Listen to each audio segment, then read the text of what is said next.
ദിവാൻ സൂര്യ retro Karthik Subraj പടം റിവ്യൂമായിട്ട് twins vlog by Abi ഗ്രീഷ്മയുടെ പുതിയ വീഡിയോയിലേക്ക് എല്ലാവർക്കും സ്വാഗതം.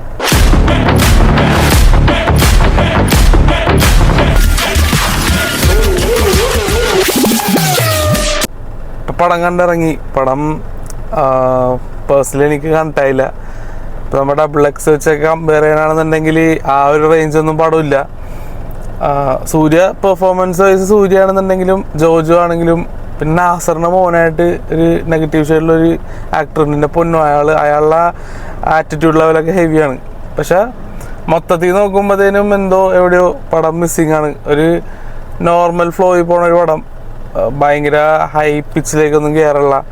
ബാക്ക്ഗ്രൗണ്ട് ആണെന്നുണ്ടെങ്കിലും അത്ര ഹെവി ആയിട്ടൊന്നും തോന്നിയൊന്നുമില്ല. കാർത്തിക് സുബ്രാജ് പടം പോലെ തോന്നിയെങ്കിലും പക്ഷെ കുറേ ആ ഒരു കാർത്തിക് സുബ്രാജിൻ്റെ മെയിൻ എലമെൻസ് ഒക്കെ മിസ്സിങ് ആയിരുന്നു പടത്തിൽ. അപ്പം അങ്ങനെ നോക്കുമ്പോൾ മൊത്തത്തിൽ ഒരു average one time watchable movie ആയിട്ട് എനിക്ക് തോന്നിയുള്ളൂ. അപ്പോൾ നിങ്ങളെല്ലാവരും പടം പോയി കാണുക. പടം കണ്ടിട്ട് അഭിപ്രായങ്ങൾ കമൻറ്റ് രേഖപ്പെടുത്തുക. അപ്പോൾ അത്രയ്ക്കുള്ളൂ. ഈ ചെറിയ വീഡിയോ ഇഷ്ടമായെന്ന് വിചാരിക്കുന്നു. അപ്പോൾ വീഡിയോ ഇഷ്ടമായാലും ലൈക്ക് ചെയ്യുക, ഷെയർ ചെയ്യുക, സബ്സ്ക്രൈബ് ചെയ്യുക, കമൻറ്റ് ചെയ്യുക. ചാനൽ കൂടുതൽ ആൾക്കാരിലേക്ക് ഷെയർ ചെയ്യാൻ ഹെൽപ്പ് ചെയ്യുക. ബൈ.